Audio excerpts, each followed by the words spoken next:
We are recording. Awesome. OBS is behaving. It was not behaving earlier. And what is this? It's just Yeah. saying, can I Yeah. No, record no, your no. You're video? no, you're good. Yeah, no. I have a camera right here. I couldn't have, it was behind the couch. I can't see what it says. On today, Wednesday, August 9th, 2023 at 4:34 p.m. Eastern time with Mr. William Ramsey. And originally I did reach out to him. I believe a fan of the show had requested that I reach out to talk about Missouri v. Biden, and then I just I like the alluring title, so I looked at one of your books, which is Global Death Cult, so I made that title. So I don't know, people that are tuning in, I'm not sure what they're tuning in for, either Missouri v. Biden or Global Death Cult. So maybe we'll be able to tie in both or one or whatever. But Mr. Ramsey, please introduce yourself, man. Yeah, my name is William Ramsey. I'm an author. I have a podcast called William Ramsey Investigates. I kind of stumbled into becoming an investigative journalist. I was not trained as a journalist. I have a law degree. I've been a member of the State Bar of California for 25 years now. I can't believe it. I just actually celebrated my 25-year anniversary yesterday. So Woo. I've been married officially 25 years in a day. But I kind of stumbled into it. I was angry with the corporate media. I had been in Washington, D.C. I went to law school there. So I saw kind of the inside and was kind of disillusioned and screaming at the TV, like, why aren't you guys going to cover this? So I started covering stuff myself. And so that led to kind of my first book, which was Prophet of Evil, which is about George Bush Sr. It really is. It leads up to George Bush Sr. and his Luciferianism. And so I wrote that book, and then I followed it up with a book about a famous case called the West Memphis Three, and that was Abomination. And then 2 years later, I wrote Children of the Beast, which is about Aleister Crowley, kind of this black magician's influence on the 20th century culture. And then I wrote 2 years ago Global Death Cult. You mentioned that. So this is kind of about esoteric post World War II Nazis. They actually exist. And there was a spate of killings around the world in the United States as well, deaths associated with Adam Waffen. You might have heard about Mm-hmm. Adam Waffen. But this group, ONA, started in the UK, and its ideas got disseminated through the internet and kind of infiltrated or seeped into American Nazism. And so I thought it was important to write about that. So I'd kind of researched the occult kind of a little bit more. So I was ready to write that book. And I made 5 documentaries, one about the serial killings of young men in cities around the country called the Smiley Face Killers. Mm-hmm. So that was 2017. So I covered that kind of. I did a pretty exhaustive 3.5 hour film that was pretty well received. All my books and stuff are micro budgeted. I don't have a publisher. They're all self-published, but it's given me the kind of ability to not be edited or anything and say what I want to say. Sure. So, and then my podcast kind of grew out of just taking my interviews. I started doing interviews as an author in 2010. And so I started posting those and doing research on YouTube. And then it just kind of grew. And at some point I was able to look at listen notes, which is kind of tabulates who's listening. And I was in the top 1.5% in the world. I was like, oh, wow, people are listening to this. So then I kind of, as a way means to sell my book and kind of get my name out there, started worked on the podcast. And right now, William Ramsey Investigates is in the top 15,000, 20,000 podcasts in the world. I have a lot of listeners. I had 1.7 million downloads last year, and I'm on Spotify. So I signed a contract with Spotify. How'd you get that? I've been begging to sign a contract with Spotify, and I normally just get very kind emails that are like, "Hey, keep trying, bud." What happened for me is that there was a third party, this listen notes third party kind of categorizing system put me into this kind of rarefied class, and so they could verify that I was getting these downloads. So that made me interesting to them, and I think that's why it went. So the negotiation and stuff was very easy. So I signed that last year, but I have an email. I can reach out. Dude, Have you tried with Spreaker or anything like that? I think I tried with them 2 years ago. My interest with Spotify, I've tried with other companies and they all kind of fall through at some point. But last I got like a year, like a year in review thing from I guess Spotify this past December, and they said I was in the top 1% of podcasts shared globally. Yeah. So So you're. I was like, that's something. And I think I emailed them and they never got back to me. And I was like, it might just be I might have just worn out my welcome. I've emailed them like once a year for the past 4 years, and I'm like, can you guys please sign me for something? So maybe, Hmm. who knows? Maybe they've taken my email and said, stop talking to this kid. I wouldn't say so. I could get you in contact with a couple people. Dude, But anyway, yeah. so yeah, no problem. So that's kind of like the long and short. And actually, I was very much censored. I had YouTube things taken away. I felt very much very suspicious about the quote quote election unquote, Mhm. and obviously this shot, which turned out to be like a bioweapon, Mhm. or it's not a vaccine and it's really a gene therapy. And so all these words and this disinformation is very important and leads up to my interest in this case, which is kind of still ongoing, Missouri v. Biden.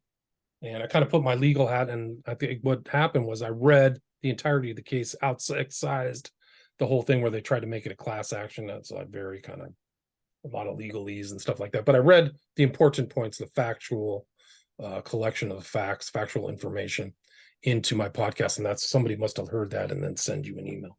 But yeah, so I'm definitely interested in this case. Really remarkable case too, about the First Amendment, whether we're free or not, whether we can speak freely. But it's actually got elevated. The first case was decided on July 4th of obviously July last month, and it kind of bounced up. It was immediately appealed. It was a preliminary injunction. Preliminary injunction granted. It was actually with certain rights. The injunction had things that the government could do and could not do, but it prevented them from getting involved in censoring speech. But then there was a response by the government, and then to lift the stay, and then the stay got bounced back and eventually made it up to the Fifth Circuit. And tomorrow on the 10th, they're going to have an oral hearing on this, the grant of the preliminary injunction by this guy Dowdy in federal court.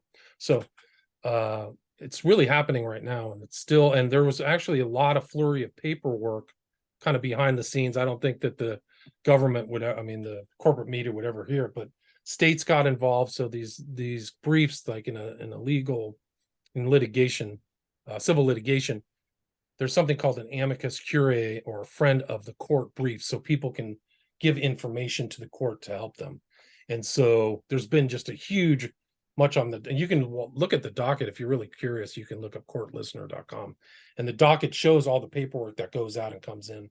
And the states, so Florida sent its own amicus curiae brief, and then 5 states together sent other ones. Then a lot of these guys who are doing the investigation in Congress sent stuff. So Jim Jordan, you probably heard of, and some of these other characters sent information.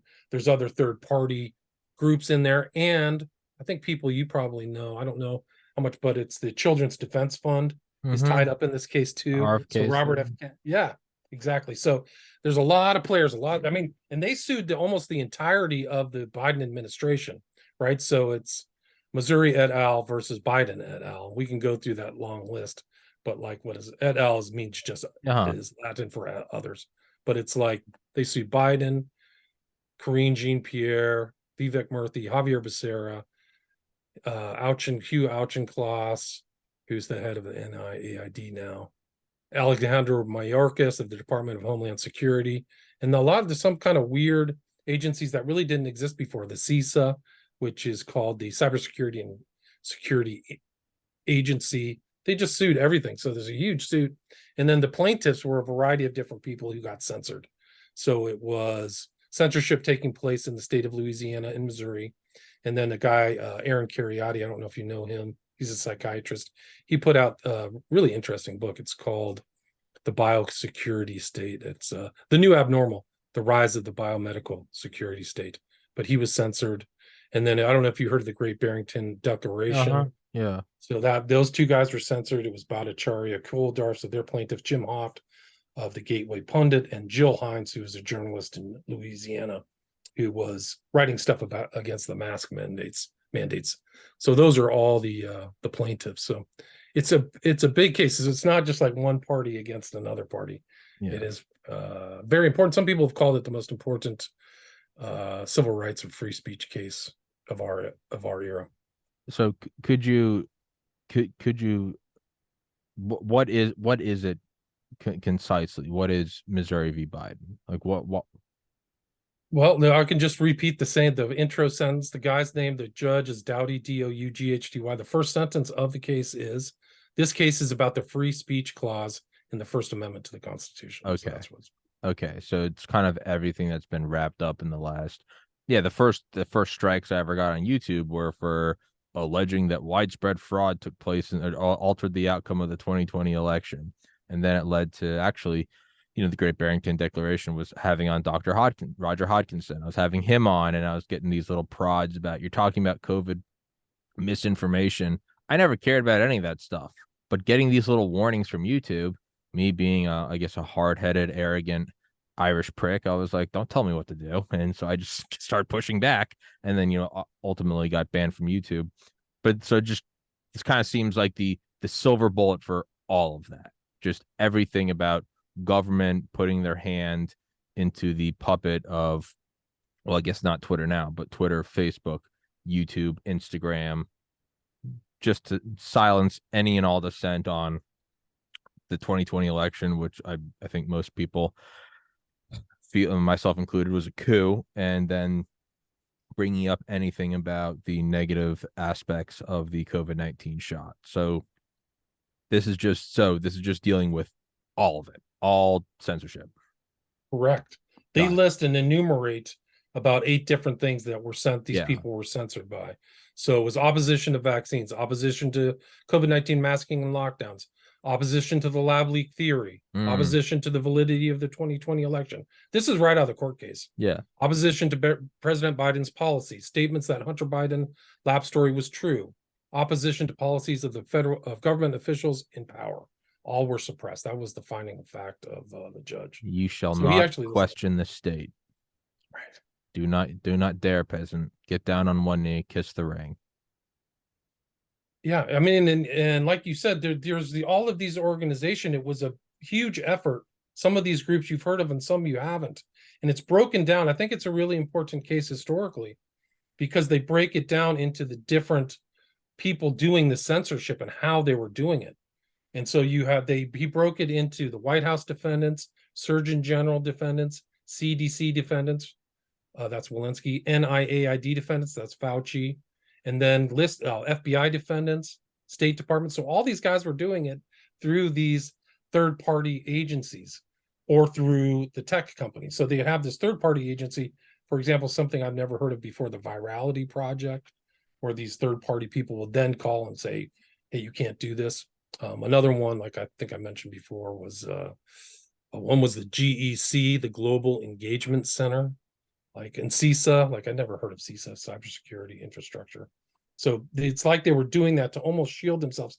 And it's interesting in this thing that the findings of fact that they put in, there were concerns by these guys about the First Amendment. So they knew that the First Amendment was something to be cognizant of while they were making their censorship decisions, which I think is very telling. So what realistically do you think is going to come of this? Because you said it's tomorrow, right? Correct. So they'll I don't think it's the full jury. I think it'll be 3 judges in New Orleans at the federal courthouse there in downtown New Orleans. And there'll be oral argument, but all the paperwork is there. They have all this stuff from this earlier case. And I don't think that the defendants actually challenged the facts. Like, I have to go back and double check, but they just accepted the facts as they were. So there's no dispute on that regard. But they'll do the hearing and then it'll be a decision. And I think that assuming sometimes these days, the courts, not the federal courts, but some of the lower state courts are kind of janky, is a way to put it. But I would assume that they will uphold in time, whether it happens tomorrow or something, the decision will uphold the preliminary injunction and stop the meddling of this administration in the social media, sites and prevent censorship. So what was it? I believe it was over July 4th. That they were temporarily, I guess, told they couldn't do this, but they filed like an emergency. I don't know. I'm legally incompetent, so you have to excuse me butchering these terms. But then the Biden administration then file like an emergency injunction, just basically say we can keep censoring. Correct. So what happened is this was filed on July 4th. Then on July 5th, the government responded and they said, we want to stop this. We were filing a motion to stay this order on preliminary injunction. And then that was denied by Dowdy on the 10th. So I think that was done on the 10th. So then on the after the 10th, there was another thing where they that an emergency stay. So that emergency stay was granted, and that's what kicked the case up to the Fifth Circuit. So it's kind of like it's not that clear, but basically the injunction has been stayed until the hearing tomorrow, is my understanding.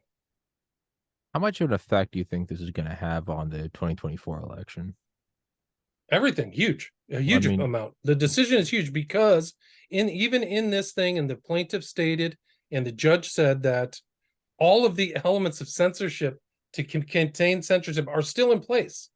So they're all, nobody's like broken down. They're all just sitting there. the machinery is So there waiting. correct. And they've called it, I think it's like Taibbi or Schellenberger, two known journalists on this have called it the censorship industrial complex. And I think that's applicable. Sure. Like it's a bunch of weird acronyms and stuff. Like, who are these people? Yeah. Who's DeResta in Stanford? Is she a CIA agent? Some people have said that she has intel stuff, so intel connections, which wouldn't surprise me. Yeah, and then I mean, you look at how, I mean, what was that New York Times article that came out like a week after the election? It was like the secret shadow campaign to save democracy, and it was all about the misinformation, and I forget the name of the actual, but it's where the term election fortification came from, and they were really, I mean, bragging about everything that had. It's like how it's a conspiracy, and then 6 months later we show that it's true. They kind of came out, and it was almost going to get into the kind of the occult esoteric. It was almost this like show of force, like everything that you have been alluding to was in fact true. Here's the list of secret, and then it's right, it's all these people that claim to defend democracy, and they're talking about buddying up with the CIA and the New York Times and Facebook, and how we saved democracy. And they really are rubbing it in your face that this thing that you've all been alluding to, and we have been shutting it down, saying that's a conspiracy theory, there's no coordinated effort, it came out to be real. I mean, on YouTube, you get the little blue label, right? The 2020 election, no widespread fraud or whatever. You get the red exclamation mark on Instagram. I got them all. I was banned from them all. And they came out to basically show that it is real. It is coordinated. And this wasn't an accident. That machinery is still there.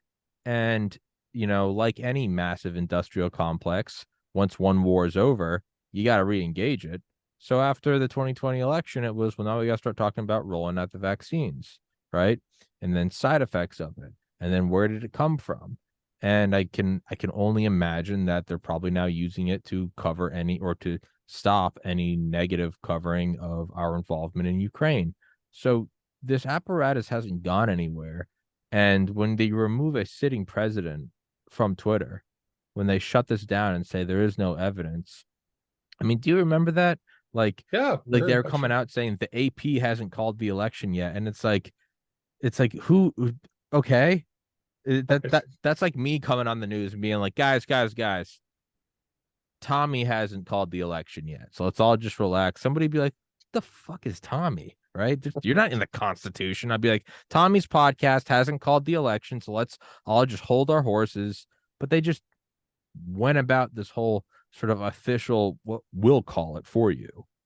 That's all still there. And if it's not there, I think it would be, I would like to hope that it would be harder to effectively pull off fortification at 3 a.m. Right. I mean, it's interesting you say 3 a.m, because I went to bed with Trump winning in all those 6 states. And then when I woke up, he lost. So like I stayed up watching it. I remember watching, and I was like 4 a.m. I was playing Sniper Elite, just running around World War II. And I just remember vividly, I just had it on my laptop and I was just sitting there playing video games. And I remember like shows kind of shutting down, and then one or two of them being like, it seems that they're stopped counting in Atlanta.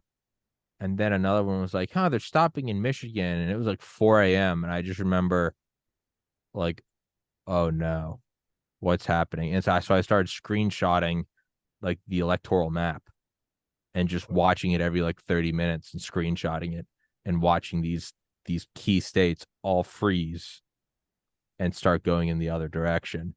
And I thought it would have been rectified. I guess I'm the idiot. I just watched it in slow motion. I did too. I thought it would be worked out by January 6th, Yeah. right? So that space in between, like what's going on. But I didn't understand that it was a steal. I Yeah. think they still totally stole it. Yeah. But it is still important because these are actually these court cases, the most recent court case against Trump, like this indictment's incredible. I mean, that's kind of outside of the Missouri. Well, it is and isn't. But they immediately, like this newest indictment, basically says Trump was subverting the proper election, right?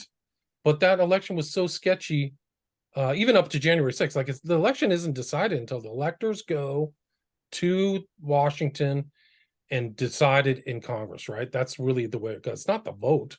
It's the electors going to Congress on January 6th. That's why that whole January 6th took place, right?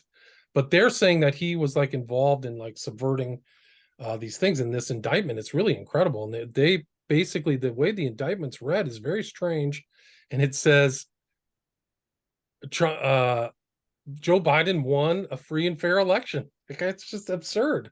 It's totally absurd. That he got 81 million votes is like the likelihood of like, lightning hitting twice or something at the same spot. But So then, but even from just like this, like I didn't vote for Biden. I voted for Trump, so I'm clearly biased. So, I have to try to word it in a way that someone who doesn't like Trump would maybe at least hear it out. Didn't he win? Didn't Biden win like one of 18 bellwether, whatever it's called, and yeah, like Trump won 17, Obama won 17, and he won one out of 18. Like yeah, Obama something won like strange like that. 900 counties, Trump won like 2,000, Biden won like 100. Like Yeah, like statistically, 57. Yeah, yeah, yeah, something statistically small, it's impossible. right? So then this is what starts to get me is the military industrial intelligence apparatus. I mean, you can't fart without them knowing, right? They've been Right. sucking up every electron for several decades, which means that anything that happened, be it captured on a parking garage camera, seeing ballots come in, or be it the flipping of actual votes in the software, or whatever, they have everything. And then so the question arises is, well, why didn't they do anything? Well, I think the next logical conclusion is well, they did it. So They're that's the ones why. that did it, right? Yeah. Or, and the optimist in me says they didn't do it. They have captured everything, but maybe someone somewhere looked at it and they're like, if we try to nullify this thing right now, this country is going to descend into civil war. Because you got to remember, it's height of the pandemic, height of the George Floyd riots. Like this country was a powder keg. Maybe someone somewhere made the executive decision to be like, we can't do this, or this country is going to rip itself in half. Which one do you think? Or do you think it's Occam's razor? It's because they're guilty. They're the ones that did it. I think that those administrative bodies did it. I think that's what it is. Through the algorithm and through the electronic voting and stuff like that. I think So they then, just so then, how selected does it their get own oil. rectified? I would say that that's really the core issue is fixing the vote, because I think that really ascertains the will of the people. So to fix the vote, you have to get rid of these machines, black box voting machines. Like who knows? They just had a referendum in Ohio where the machine shut down again, and they were having people put their ballot. This is today. They were having people put their ballot in another thing, and they were saying to them, "Don't worry, we'll count them later." I was like, "You're out of your mind. You have to have paper ballots." Even like India, for example, 1.2 billion people, Yeah. paper ballots, all paper ballots for validity. So at the end, and then there's also the ability to audit. Like, how can you audit something that's been tampered with or thrown out, or they're fake ballots or something? So that's really the core of saving the republic is free and fair, proper voting through paper ballots, no doubt, and get rid of all electronic black box stuff.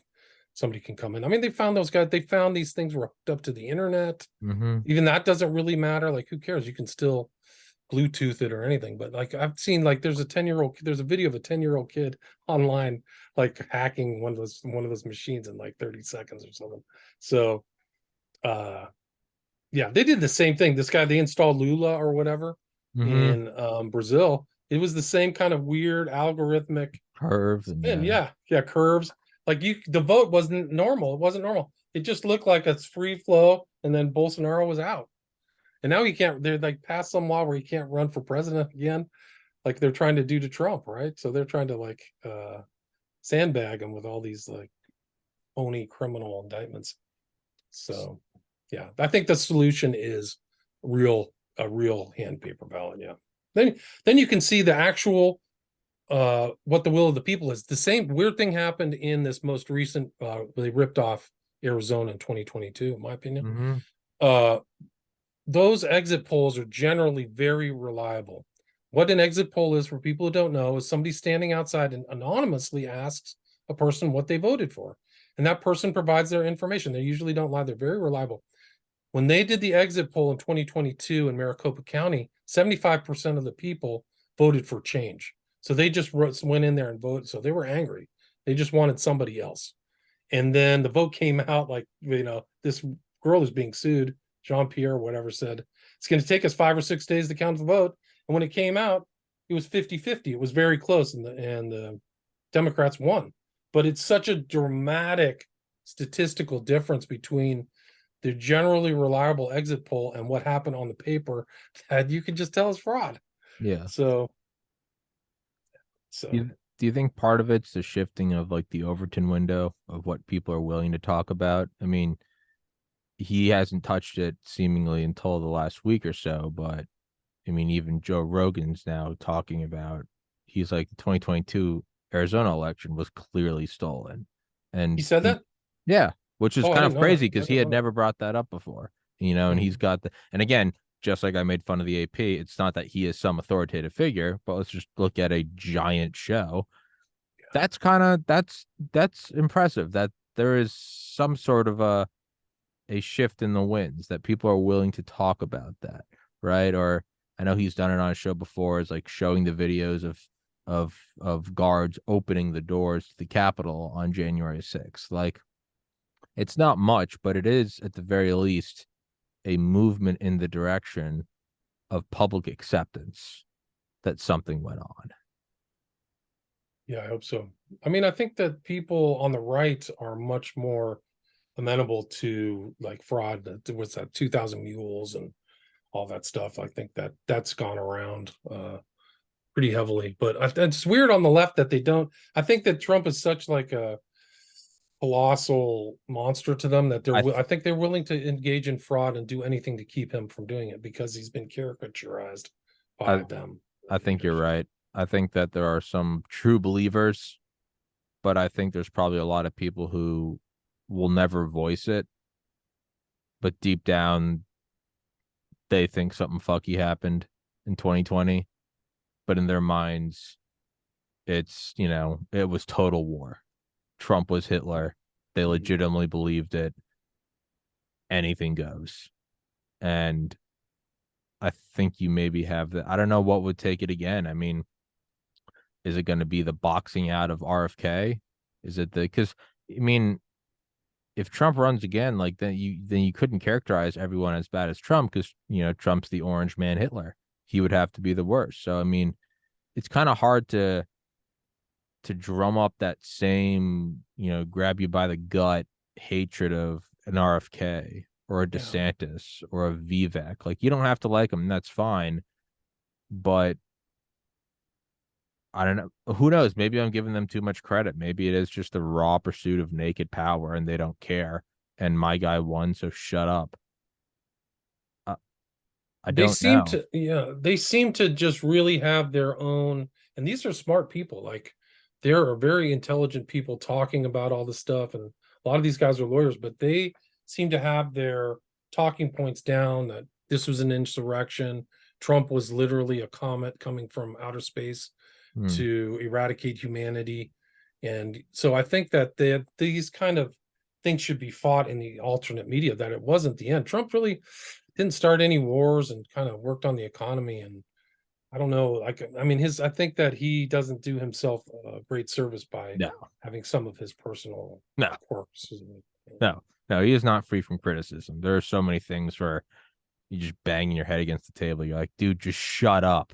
Just shut up. Stop talking. Don't point at the. Don't say Rosie O'Donnell's fat. I get it's funny, but it's not helping, right? Yeah, no, you're It's right. he does himself a lot of disservice.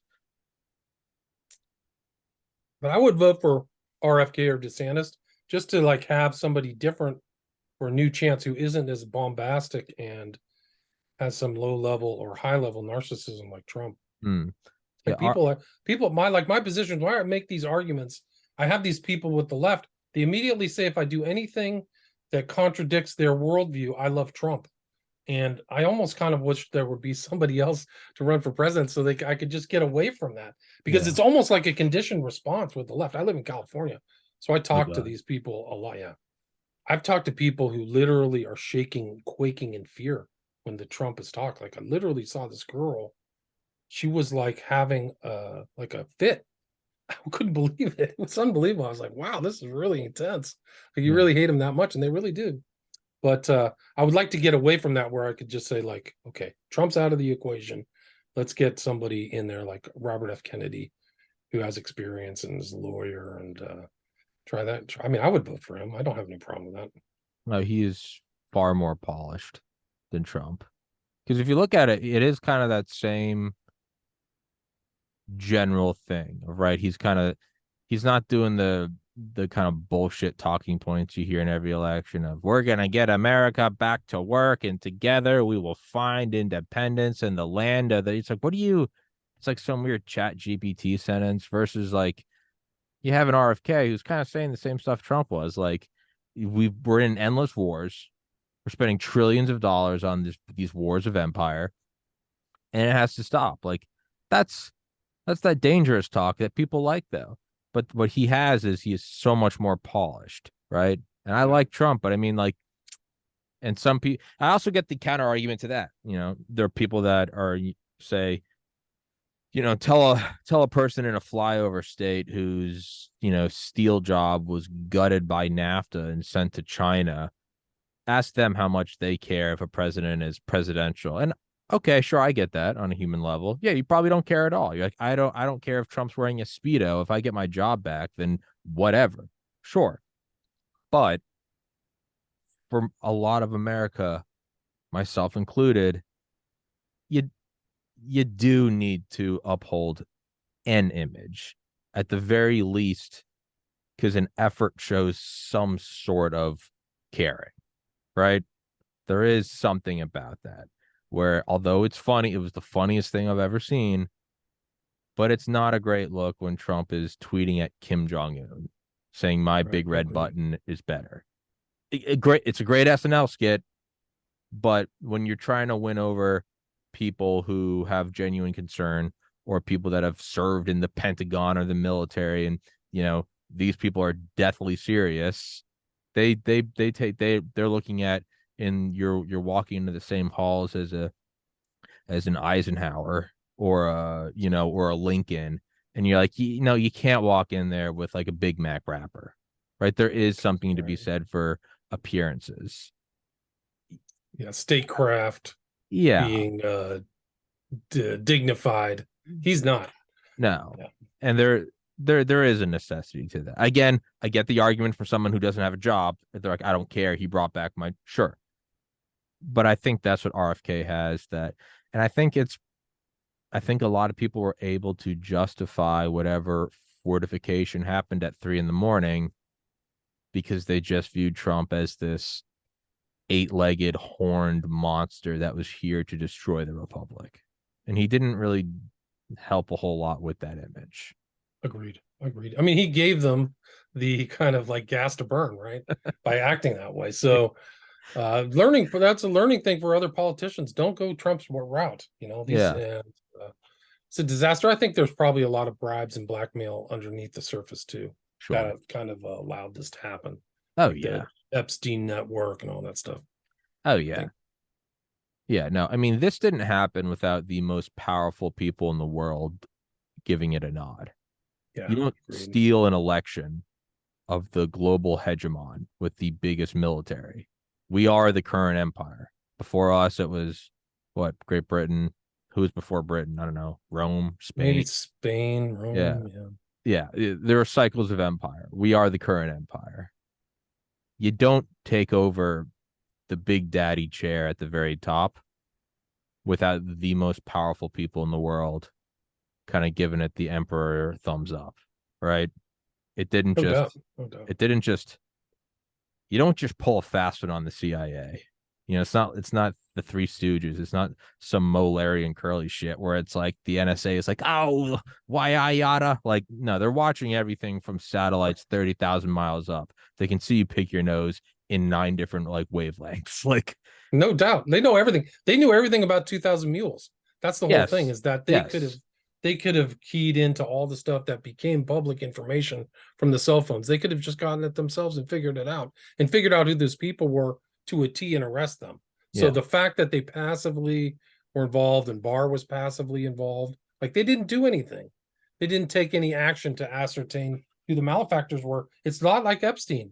Like they you can find that stuff out, who was using Epstein and Maxwell's services. You yeah, can find out who's doing the vote fraud. So that, I think, tells you everything, that these, people under beneath the throne dethroned Trump, and they'll probably dethrone him again in 24 to 25. They cannot allow him back into office. That's the other thing, is because they'll know he'll go after them. Like he's yeah. said weird threats like that is my thing. So if you want change in this country, I wouldn't even support Trump, although he's probably going to win. uh I think that a different person would be better.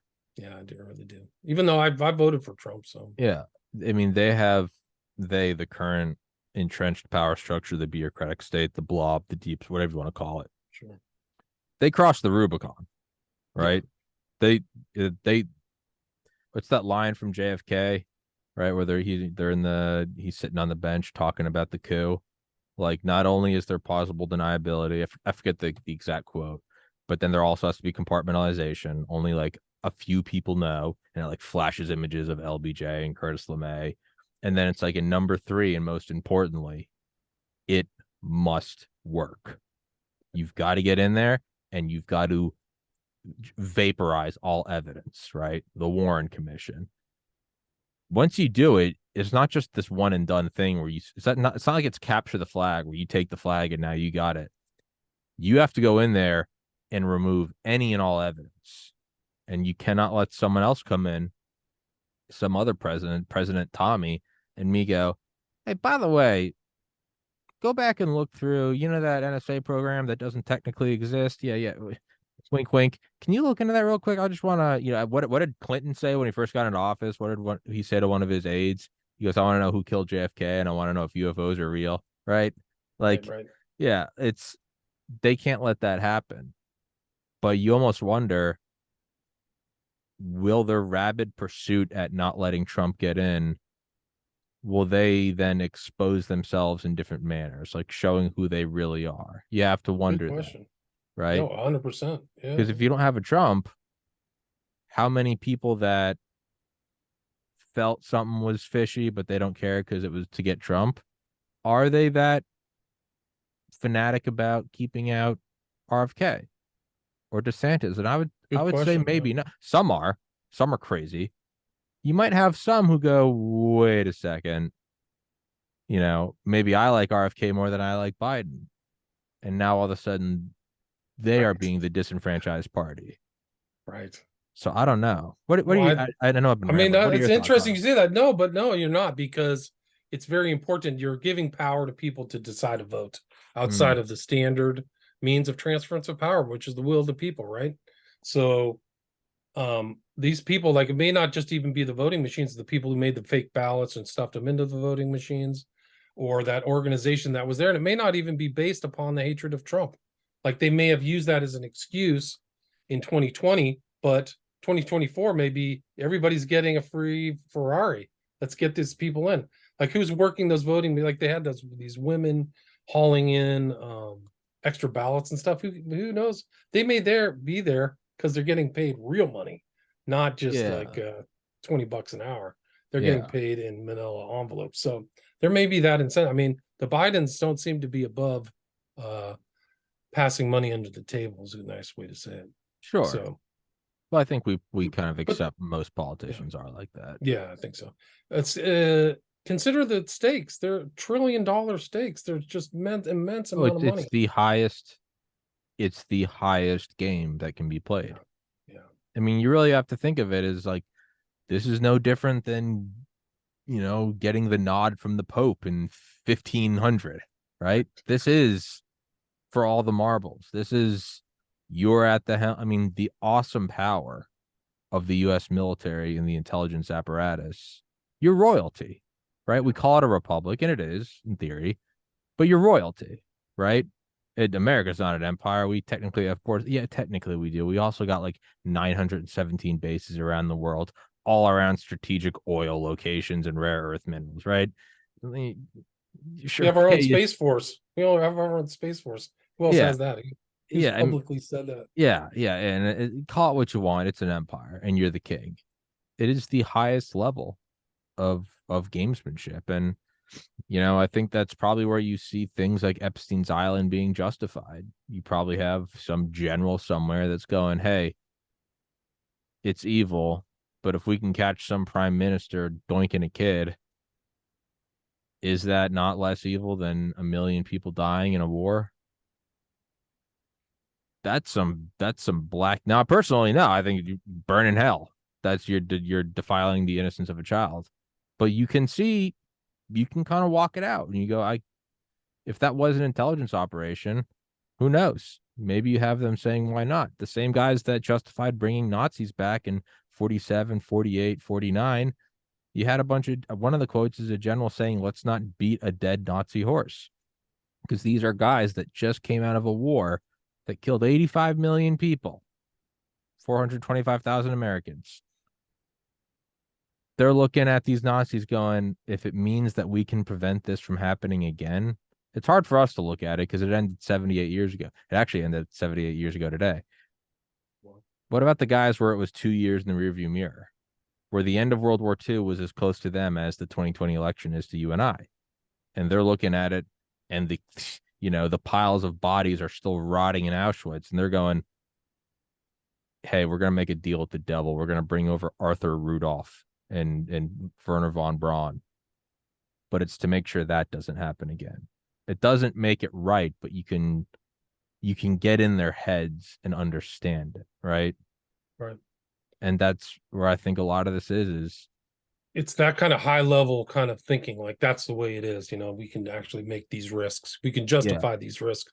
Just like the guys who got together and killed Kennedy, the men who killed sure. Kennedy. I think they They believed thought that we they could were do this saving risk. America. No doubt. I Yeah, think that they were saving it from like all kinds of stuff. We got a Catholic, we got a guy who hangs out with black people. He's talking about peace. He screwed up the whole missile crisis. He let my guys die at the Bay of Pigs. And he put yeah, my kids at risk. We're getting rid of him. yeah. I They mean, didn't and just get rid of him. They made sure that transfer of power took place. There was all kinds of deaths and propaganda and manipulation, just like the 2020 election. I don't know if there's that many deaths, but there's a lot. Anybody who saw anything other than the narrative that was put out, there's a lot of suspicious suicides or whatever you want to call it. But yeah, I think there yeah, was a book on it. I forgot the name of the book. It was Hit List, I think it was the name of the book, where the guy went through and there were like 80 suspicious deaths around Kennedy. Have you ever heard of that book? no, I don't doubt it though. It's Yeah, I mean, look, who are the guys surrounding him? Yeah, Curtis LeMay, the Dulles brothers, James Jesus Angleton, J. Edgar Hoover. These are guys Yeah. that probably looked at Kennedy, and although he had, service, they're still looking at him. Here's some pretty boy, some Harvard pretty boy, who's just nailing chicks left and right, cheating on his wife, and he's talking peace to the Soviets, and they're probably going, he's taken the sweet talk from the Soviets, hook, line, and sinker. I think they probably legitimately thought they were saving America. Yeah. He did an end around to Khrushchev. So Yeah, instead of going through standard state yeah. He had Bobby go to department the stuff, department. Yeah, go around. I mean, they just must have their eyes must have shot out of their heads. The book is called Hit List by Richard Belzer. Belzer was he was on a TV crime show. I forgot which one it was. I'm gonna write But that yeah, I down. think it was like, Actually. yeah, pretty cool. He's I'm gonna write it recently down. passed away, but it's one of the, I think it's an important JFK book. Not a lot of people talk about, but other people have investigated the strange deaths around people. Like DeMorenshield died, like he went and supposedly blew his head off with a shotgun. Like I said, many of these guys ended up gone. So then you got to ask the people in the highest levels of government, the deep state, whatever you want to call it. They remove Trump because they truly believe they need to remove him because he's pissing off our allies. He's, we're going to leave NATO. And He's difficult. He thinks he's the boss. yeah, He's lording it over us. Yeah. Just a dumb TV host. I've been in the government for 25 years. How can this guy come in and boss me around? Look at Fauci was in 30 years. Fauci like gave away billions and billions of dollars. Like that was, he had his own fiefdom. It was really off the charts that he had that much power. That's just one guy. Imagine that guy making a decision to release a gain of function virus to facilitate the overthrow of the American government, and then come in with the other bioweapon on the second thing. Like it's super, it's deceitful. Like, yeah, I mean, it gets really like, it's like a full-on movie thriller or something like that to actually think at that level. Yeah. And then are they even in their minds, again, not in my mind, but in their minds, are their actions, what is it? Yeah, buyer's remorse. Like the reason why there's still like commercials for the reason why you target people who just bought a BMW with more BMW commercials isn't to get them to buy another one. It's to reassure them that they made the right decision. You got to almost wonder then, in their minds, are they looking at, now it doesn't really work out rationally because we kind of instigated everything in Ukraine, but in their minds, are they going, this is why Trump had to go? Because look at NATO. NATO's coming together to, shore up Ukraine. And now it seems like we're also starting to shore up Taiwan. Do you have some guys patting themselves on the shoulder going, we did the right thing? Absolutely. Yeah. I think I don't know. It's not, I don't agree with it, but just to I sort don't of, either. but you have to put your head in their head. Yeah. I mean, I think it's unfortunate because like the principle, I don't know. I don't know if the guy, like, I think that the JFK election in 1960 was sketchy too, in Chicago, in West Virginia. Well, so it's not like the first he time. had it stolen. Yeah. Right. Well, his dad had mob ties. He's a moonshiner or bootlegger, excuse me. Yeah, and that's probably one of the reasons why the mob was involved in their death, is that they kind of turned on him. Robert Kennedy kind of turned on the mob, I think for social clout or whatever. But I think that we just have to get back to the kind of the rule of law and these principles where we're not going to cheat. I mean, this is just it's you're not going to get the best candidates. And that may be even why Trump was the only one who run. Like, why would anybody want that job? Like, you have to maybe be a narcissist to really want that job or something. I don't know. But if somebody knew like the vote is fair and they're going to get the best possible candidate because the vote's fair, then they would be incentivized to go for that job. But if they know they're just going to waste time on a campaign that somebody's going to steal, they're like, yeah, no, you can do it. You run. That's why probably Biden, they got Biden, dusted him off and put him in there. Like, who else wanted that job? I think they probably knew the fix was going to be attempted. Yeah. Months before, don't you think? Yeah. So then you got to start wondering, like, is there some deep CIA official, whatever, who sees the underbelly of how the world really works? You almost wonder if you could sit down with them and be like, yeah, man, the 2020 election was stolen. Do you think he's almost just sitting there with like a tumbler of whiskey? And he's like, you dipshit. Do you ever think there's been a real election? Right. And I'm like, I think you're focused on the 2020 election. There hasn't been a real election since Woodrow Wilson got the Federal Reserve in there. Why are you focused on this one? None of it's real. It might be that we are just pulling on a thread of something so much unimaginably larger, and that we've never really had a real election. That's pretty scary. That's pretty scary. I mean, I Yeah. think that maybe when the country started, the elections were more substantive and real, but I think they certainly, probably were at the beginning. Yeah. yeah, something's gone whack, like probably since Kennedy, I would say that once the kind of levers of power aced Kennedy, they couldn't leave it to chance who they're going to put in power. They Yeah. probably couldn't risk anything. And if they didn't, they tried to off him. So like Reagan gets into power, and Yeah. then John all of a sudden Hinckley. he's suspiciously shot. He would have Yeah. won George Bush Sr. Oh my gosh. No, he would never do that. The Did same you know? thing actually happened to when Rockefeller was vice president and it was Ford. Ford almost got shot by somebody from the Manson family. Have you ever heard that? Hmm. So like that, I think that bullet, or wherever it came from, I don't know whether she really did it squeaky from, but like that was a 1 inch bullet, 1 inch difference between the bullet and Ford's head that would have made Nelson Rockefeller president. And then So John there's Hinckley. been really sketchy things going on all the time. Like even Watergate is suspicious. Like Watergate could have Oh yeah, been the plumbers. engineered. Yeah. Yeah, No, well, yeah, that was they I think they removed Nixon. I think they're probably like we can't swipe at the cookie jar again.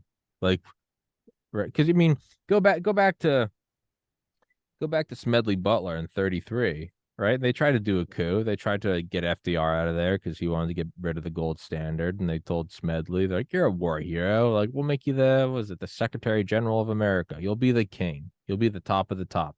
It's the Remingtons and the DuPonts, and they all came to him. And Smedley was a real one. So he was like, no, I'm not going to do this. And then 30 more years go by and you get a real coup, right? You pop JFK. Maybe they didn't go after Eisenhower because Eisenhower was smart enough to not bring up the military industrial complex until his third to last day in office. So they popped JFK. Nixon so soon after that, they might be going, well, we can't do another one of those. That was risky, right? That was don't you're getting cocky, right? You just pulled off a heist. Don't go for another one. Be patient. So they did a much cleaner one. They did the plumbers. You have a bunch of CIA burglars who are world class and they just are fumbling, bumbling idiots and leave fingerprints everywhere. And it seems like they removed him, but they just maybe didn't want to do a gunshot to the head because, again, such a chaotic time. So if you right. look at it from that point of view, man, the way they removed Trump is the sweetest way they've ever removed anyone. They took his Twitter account. Boo hoo. Right? Right. Well, they apparently got rid of LBJ too. Like they said, there was a meeting like you can't run again. You're too much of a mess, and there have been too many deaths, so Yeah. you're out. Like so, Yeah. they just told him to get out. Yeah. And if you were put into power by a coup, and then the coup guys come to you and say your turn's done, yeah, you probably go, all right. Yeah, I know what y'all are capable of. Johnson. Yeah, Johnson was out of his mind. He was Yeah. totally crazy. Yeah. And he fell into But like a deep, deep depression after it. yeah, they spent $1 million or something like that on psychiatrists and shrinks to try to fix him. He Yeah, was he just got fat as fuck. He like grew out his hair, was just drinking like a smoking. monster. Yeah, Yeah.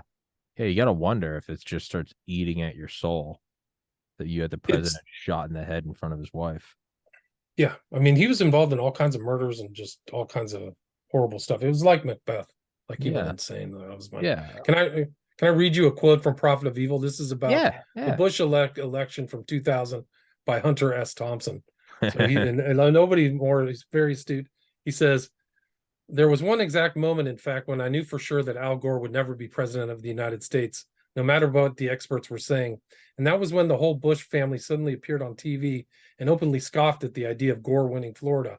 It was nonsense, said the candidate. Utter nonsense. Anybody who believed Bush had lost Florida was a fool. The media, all of them, were liars and dunces or treacherous whores trying to sabotage his victory. Here was the whole bloody family laughing and hooting and sneering at the dumbness of the whole world on national TV. The old man was the real tip-off. The leer on his face was almost frightening. It was like looking into the eyes of a tall hyena with a living sheep in its mouth. The sheep's fate was sealed, and so was Al Gore's. The whole presidential election, in fact, was rigged and fixed from the start. Yeah. And in a way, That's only Hunter S. Thompson could say. But yeah, which then brings up what we were talking about. Right. That's why I kind of remembered this statement from Thompson. I What thought a it was great fitting. quote. Yeah. Looking into the eyes of a hyena. It's exactly what it is, right? I mean, John Hinckley's family was supposed to go have dinner with Neil Bush's family, but it was interrupted because John decided to shoot at the president. I mean, the astronaut. What I don't even know what the odds of that are. I don't either. That's the It's off the charts. that's the And odds of my glasses turning to solid gold right now. it was right at the beginning of the Reagan presidency, if I remember. It was within like 2 or 3 months he was installed. So like they just tried to foment a coup right there. Like, I mean, that's crazy. Let me see if I can find that. So then, well, and then that kind of comes back to like, am I the idiot for being so hung up on the 2020 election? Like how much? Yeah, yeah, Yeah, it's like yeah. the March 30th. So like he gets into office like January. yeah, January. It's shot in 2 months. Yeah, yeah. It's just, It's off the charts. I guess what it really comes down to, and not really because it's all evil, but in theory, what it comes down to is, are these people who actually believe that they are preserving the United States in a very evil, chaotic world? That's, I've interviewed guys that worked for Delta Force or worked for Ground Branch in the CIA, and there's no sugarcoating. They're very adamant about the world is far more evil than you can ever comprehend, and we like to make ourselves feel good about it, but it comes down to who has more guns, and that's it. And you got to wonder, is there this deep state? I would imagine probably formed after World War II.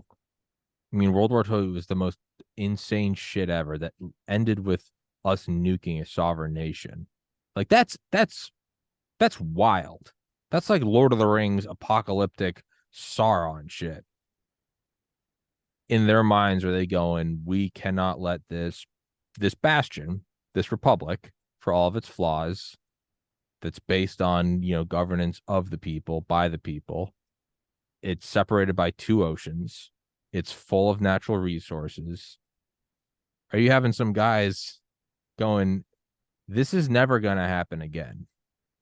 This island of somewhat humane laws and society in such a pristine, like God's chosen area of Earth. I mean, it's truly protected, mountain ranges, and it's protected. Are they looking at this and going, this is, you're flipping a quarter and it's landing on its side? Are they going, that's never going to happen again? And then are they looking at like the average guy going and getting chicken nuggets at the gas station and going, are we really going to let him decide who sits at the helm? So that's what it comes down to, is in their minds, are they doing it to protect this truly diamond in the rough, or is that something that we believe because it makes us feel better, but these guys are no different than mobsters? They're just, you might talk to them and they're like, man, did you guys kill JFK to defend the Union? They might be like, what? No, we just wanted to be in fucking charge. What? It might just be that. Right. Maybe it's a hybrid. Maybe it's a hybrid of both. Have you ever looked into Dulles and his ideas about how there should be like a secret kind of intellectual elite who should rule? I read a And book about Dulles earlier this year. I don't remember that. but he's all wrapped up in JFK and really wrapped up with his brother and kind of running the American empire Yeah. after World War II.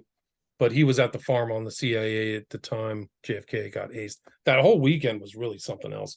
It was almost like a staged show of JFK getting killed, then Tippit, and then Lee Harvey Oswald, right? They were all buried on Monday. So all three of them were buried that same weekend. But if you look kind of, I would say, like people always say 1913 was an important place in our country where we lost sovereignty. We definitely did with the Federal Reserve. I would say another important mark was 1947 and the National Creation of Security the Act. CIA.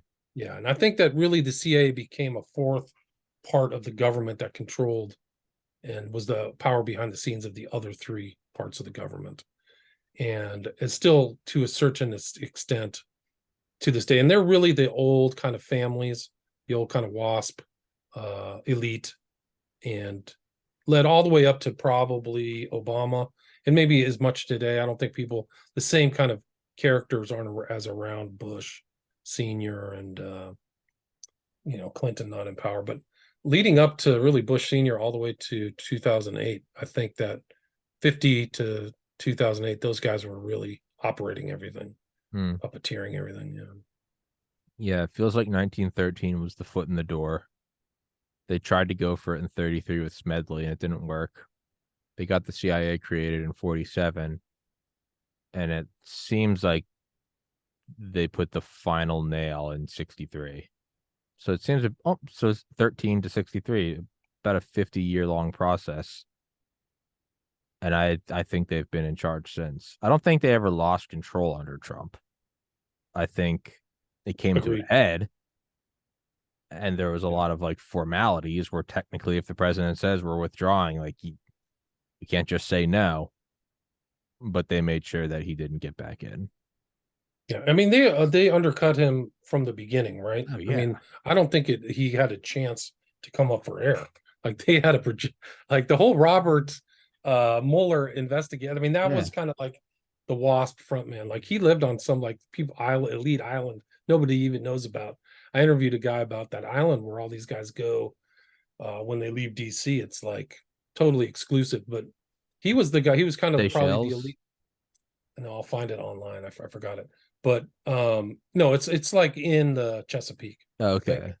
Or Maryland. What's the other one? Anyway, he was kind of like the front man, I think, for the old line, Harvard, Yale, Ivy League elites to teach Trump not to screw around, because they knew that all that stuff, the investigation was BS from the very beginning. Like I think the inspector general's analysis or investigation proved that Mueller had enough information to stop investigating, but they did it to make money, spend $35 million and undercut Trump. So yeah, let me see if I can find that place. So then, sorry, go ahead. Well, and then like the real head scratcher comes with like, then how did he get in the first place?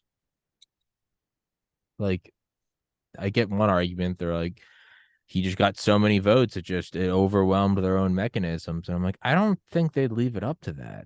If they've been running the show for so long, that seems like a pretty big blind spot. Well, what if a candidate's so popular they overwhelm our algorithms? Oh, shucks, I didn't think about that. Like how did he get in? Right. I don't know. I mean, maybe they just came down to the wire and said, are we going to let this crazy lady or Trump? Like, which one is it? I don't know. It might just be that the president is truly so inconsequential that they're just like, who gives a shit?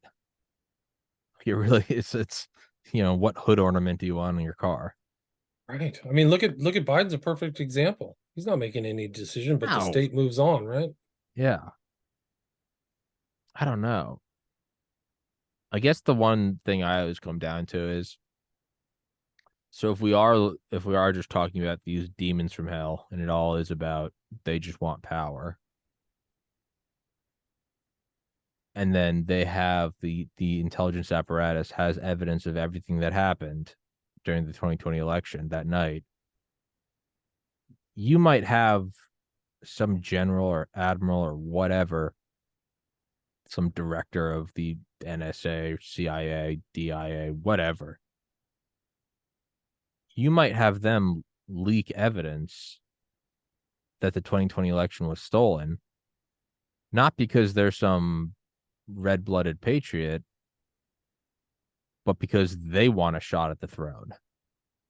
So it could be in their own interest to play the role of, I gotta save the republic. Donald Trump was unfairly removed, not because they're an actual good guy, but because they're like, hey, I got this evidence, right? It's robbing a bank with someone and then selling them out to the authorities. It's not because you're a good guy. It's because you're like, fuck them. I want it all. I don't know. It just seems, yeah, it seems so strange that he even got into power. Actually, thinking about it, you know, like That, I don't even know how it happened. yeah, that's a splinter in my mind. I can't really pull out. Was there a faction in the government that wanted him in? But then who would that faction have been? Because he clearly wasn't pro military industrial complex empire. Right. Like, how did he get in? And whatever faction it was that got him in had to have been powerful. What Yeah, was he it? really didn't have very powerful people around him, if I remember. No. They're all kind of Was like the whole thing a outsiders. psyop? Mm. Did you get Trump in there to make people hate him so much that they would then open their arms to a fascist takeover? A misogynistic billionaire, thrice married, bombastic guy that lives in a gold penthouse. Do you bring him in there to get your classical liberal who was always for free speech and don't trust anyone over 30 and, drop acid, not bombs? Do you put him in there to turn them into this rabid pro corporate, take the Pfizer shot, Nazi? Like, that was an impressive, that was an impressive move that you got the classical liberal crowd to embrace censorship so that people had to take an experimental jab, and they're now cheering on the war in Ukraine. That's impressive. That It is really is. that is that's like teaching a grizzly bear to ice skate. Like, I'm not, I mean, it's evil, but at the same time it's like, god damn, like, that was incredible. In 2010 and 11 they were doing Occupy Wall Street. Just 10 years later you have them begging the state to shut down the trucker convoy in Ottawa. Like, that is, wow. It is. It's you have to marvel at it. You That just is marvel a at it like, whoever oh, like, wrote that wow. psyop, like, Yeah. hey man, you're evil, but I respect talent. Right. Like the censorship, pro imperial useless war in Ukraine. It's off the charts. Yeah, It's it's you couldn't write it. yeah, Couldn't write no, it. it's like watching your team get destroyed in the Super Bowl by just the bet. Like, I lived in Georgia for 15 years, but I'm from New England. Now I don't pay attention to sports, I don't care. But watching the Patriots come back from 28-3, and I remember like so many of my friends in Georgia were just livid. But I had one friend that was like, I can't even be angry because that was so goddamn impressive. Right? It's Right. watching Michael Jordan just breaking ankles, and you're like, I hate you, but wow. Yeah. That's No, kind of it's where I true. am. It's just like, if this really was just like a psyop to turn the hippies into pro state fascists, a beautiful game. Like, Yeah. it's Like tip evil, tip your hat. but it's like, fuck, that's great. Oh, it's incredible. Like you couldn't believe some of the stuff that who would have thought that this massive censorship apparatus would have been created right away. Like they show in Biden and Missouri v. Biden that they started censoring right when Biden got into power.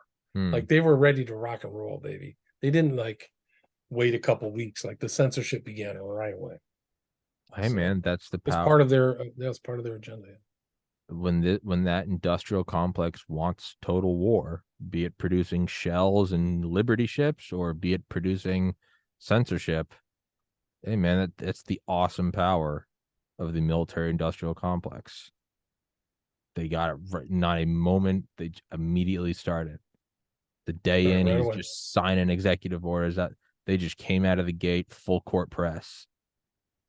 You know, it's funny thing is some of these people are attorneys too. Like, so they've grown up, they've had the benefit of being a member of the state bar, and they just violated, the text and spirit of the American law right away. Like Javier Becerra Just is the no, benefit. He's a beneficiary of Stanford Law School. He's the head of the HHS. I don't know why it's a party apparatchik. Like, why are you doing Health and Human Services? But he's part of it. It's like, yep, censorship. I'm on board.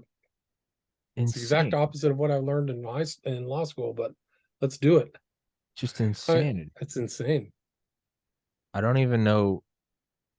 Oh, Alejandro Mayorkas is also an attorney. So the head of the Department of Homeland DHS. Security, yeah, Yeah. DHS knows it too. So he knows they're breaking the law. It's off the charts. I It's mean, so unbelievable. And even the thing, I mean, yeah, I mean the DOJ is corrupt too. I mean, it's a shame, but Merrick Garland he's not the guy for the job. Sorry, but I don't even it's know what to make of it. yeah, it's so weird. Like, it's just this the natural run. Are we coming up on 250 years? Is Yeah, this just the feels like it. cycle Yeah, of empire? yeah, And it's like sure feels sad like it. Yeah, because it's obviously I love it. I've you know ancestors fought in World War One, World War Two. You don't want to acknowledge it because it is such a when people ask me like why do I have a flag behind me when we do so much evil shit, and it's because the idea of it really is great. The idea of it. Maybe it's just that. Maybe we just don't want to acknowledge like, hey man, no empire is immune. You reach your apex, wealth and degeneracy seeps in like a toxin, and then it just starts falling apart. And that's and just ruin. the decadent societies don't know they're decadent. They don't realize it. Yeah. So America, this is just normal America. We are hyper decadent. Tons Yeah. of drugs, Oh yeah. porn, drugs Oh yeah. involves pills. Like I mean, back in the day, like there was no divorces or anything like that. So the people who started this country were on a fully different moral level. You mentioned Nixon. I think his his attorney general was asked to do something illegal. He quit. He just said, "Go, I'm out of here. I'm not doing this." And today it's just like, "Oh, sure, boss, let's do it. I got a great job. I'm administrating a $10 billion administrative agency. I'll do whatever you want." It's like when So it's not a it's like matter of intelligence. It's a matter of kind of morals and sensibility. And maybe some of these guys are all first or second generation who've maybe have contempt for the US. So they don't care. I mean, they went through the motions, but they don't have something like you where, your ancestry goes through and has been through very trying times, World War One, two, and stuff like that. So they don't value this. I mean, it's just a piece of paper to them. Even George Bush kind of said that too. George Bush Jr. said it's the Constitution is just a GD piece of paper. I think he said that. I mean, you look back to Eisenhower and when the U-2 was shot down and we didn't know that they had captured Francis Gary Powers, we figured he was dead. And Eisenhower comes out and says, whatever, it was a weather monitoring thing that drifted off course. And then Khrushchev, or I think it was Khrushchev, comes out and it's like we have this pilot. I mean, Eisenhower walked into the Oval Office and said to the Joint Chiefs, I think, he goes, "I would like to resign because I have lied to the American people." The caliber of like that, right? That the 5-star general, supreme commander of Allied forces came in, hung his head. Didn't say I won World War II. I'll do whatever I goddamn please. He came in and said I have lied to the American people. I would like to quit. It's sad, but it's laughable now. Yeah, it really is. Now you'd walk in, and go, "Have we covered our bases? Does anyone know I lied? Can we say I didn't know about Francis Gary Powers? Can we send in a team and have him shot real quick?" Like, Hey, look at all these people gaslighting. There's like, according to McCullough, you've had him on your show. There's 500,000 dead from the shot in the yeah, US. And these guys are all just gaslighting. Nobody said, oh, well, we got to stop. Like in a real functioning world, these people would say, stop everything. Let's get to the bottom. Was this intentional? Was this a toxic shot? Who's doing the batches? What's going on? But instead, they just keep going. So it's like I said, man, we're in a bad shape. I mean, it's like being in a car with a crazy person at the wheel. well, we got to end on a positive note. Let's We do that.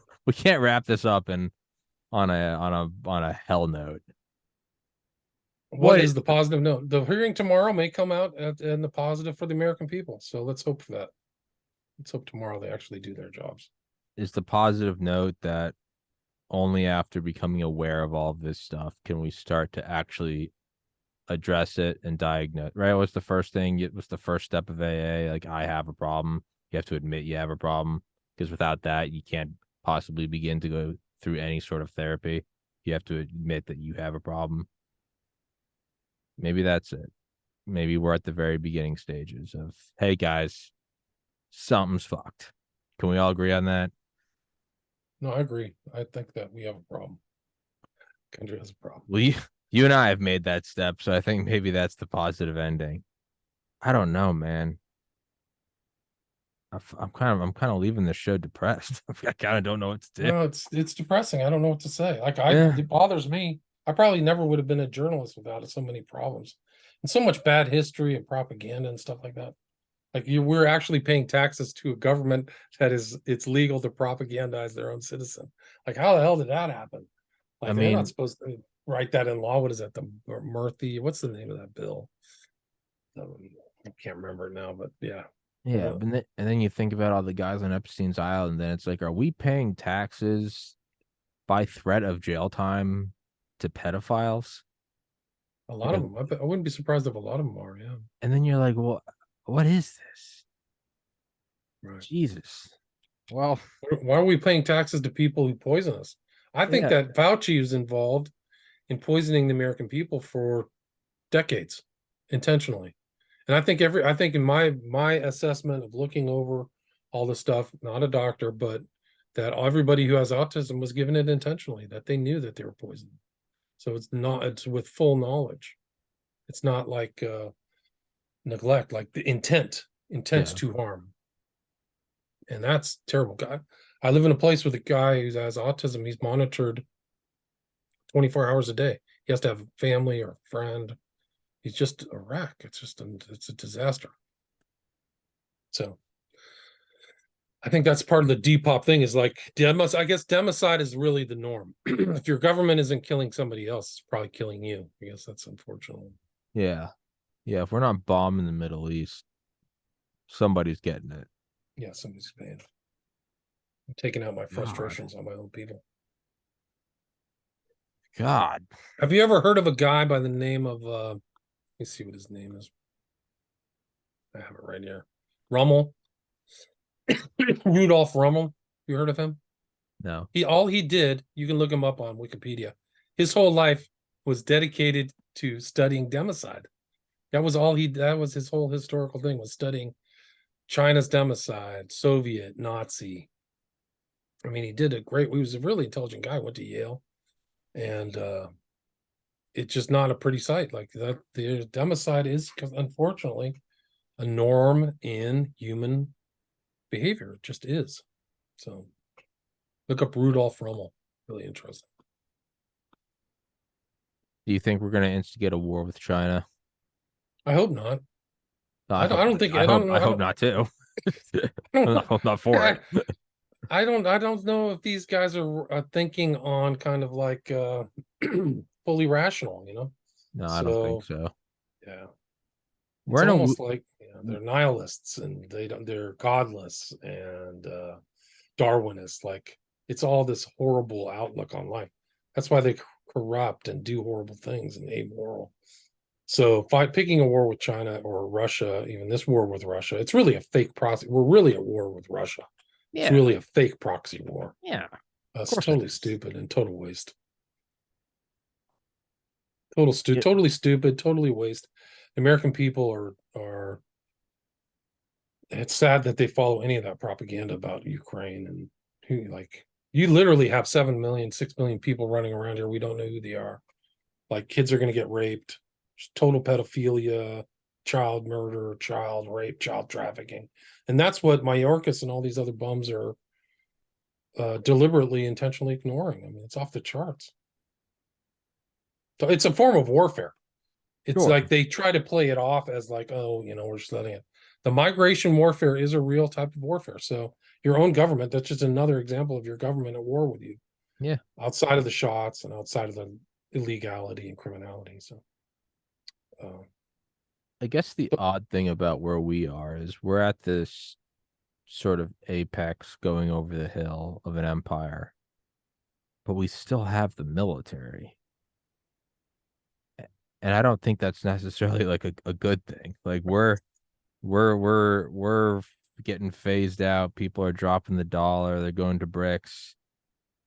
But we still have this military that's wrapped around the world like a goddamn anaconda. Yeah, I don't know if we're just gonna sort of turn it over and be like, well, nobody wants to use the dollar anymore. I guess we'll start scrapping these aircraft carriers. I don't think so at all. I don't think they're going quietly into that good night. And I don't say that as like a, you America. I'm like, this ain't great. I think they're going to go out guns blazing. Go on, guns blazing. I wouldn't be surprised. Yeah. Well, I mean, I've lived 33 years. I've had a good time. I don't know. That's my silver. Well, you're in Maine. Like, you're not going to get targeted, right? You're not going to get targeted. You're going to get targeted for migration warfare, but nobody's going to nuke you. So that's yeah. good. No, I'm in some backwater shithole. That's the beauty of that. New England, they'll want Boston. They'll want Boston because you got a lot of got a bunch of brain power there, but nobody cares about us up here. They don't want to waste. You can just start a new country. You can start a new country with what's left of Canada. I'll right? just go up into the woods in New Hampshire where all my extended family is. Yeah, they're not bombing us. They're not wasting our time on us. There's moose and wood. that's it. And maybe some maple syrup. Yeah, that's kind of how I look at it. It's like I'm not in New York. I'm not near DC. No one's wasting their time. Soviets or Russia, China, they're looking at New England. They're like, what? Don't fucking waste an ICBM on there. Never even heard of this place. What is there? Yeah, what is that? What is there? They're zooming in with their satellites, and they're like, it's a bunch of deer. They're like, go somewhere else. Where's all the trees? Where's people? There's nobody. What is this? They're like, no, leave them be. They're fine. Whatever. It's a bunch of lobster shacks by the ocean, and that's it. Yeah, they're like, I won't dignify this with a nuclear strike. Right, exactly. There's no building that's over 2 stories. What's going on? Yeah, it is more insulting if I don't bomb them. You didn't even make it on the bombing charts. Right. Like, yeah. That's right. Although Maine is really beautiful. It's a beautiful state. It gets colder than hell, but certain times it's nice. I've been to Portland. Don't tell anybody. Yeah, no, it's real bad up here. They're gonna nuke us first. Yeah, exactly. I don't need people. There's no space. Yeah, there's no. It's you guys should definitely go to Cali, go to Atlanta. Don't come up here. We're full. LA is full, man. No way. Yeah. Go drive on the freeways here. It is full. Screw that.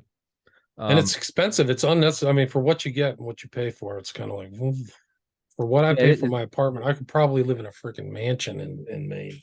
Oh yeah, no, it's almost some weird like femdom. You're like paying them to give you less. It's like the like rich CEOs who like pay women to beat them because they want to not be in control for once. Like beginning of Wolf of Wall Street, right? Where he's getting like wax poured on his back. It's almost like that. Like you live. It kind of feels like that. Whenever I have to pay my rent check, that's what it feels. It's some weird bondage thing. Like I'm gonna give you money to have a homeless man covered in his own shit OD on fentanyl in my driveway. Like punish me harder, daddy. Like it is. I'm not king shaming. Whatever. Yeah, that's not outside of the realm of possibility in Venice or in Hollywood or certain part downtown LA. Oh yeah. It's not a joke. It's actually true. Yeah, I know. I refuse to go out there. Well, dude, let's wrap this one up. Yeah. I appreciate you coming on, man. That was a fucking blast. Thanks for the invite. Yeah, great to talk with you. Thanks for having me. Yeah, I'd love to have you on again, man, and we can just shoot the shit. That was fun as hell. You're a cool guy to talk to, man. I appreciate it. Likewise. All right, dude. Guys, please go check him out on Twitter. The link to his Twitter is in the description. And if there's anything else you want me to put in there, just message me on Twitter and I'll copy and paste it. I'll put it in the description. It's my website and podcast, William Ramsey Investigates. That's both www. William Ramsey Investigates, and the podcast is the same name. Beautiful. All right. Well, thank you so much, man. All right. Cheers, man. Keep in touch. Thank you. Guys, thank you.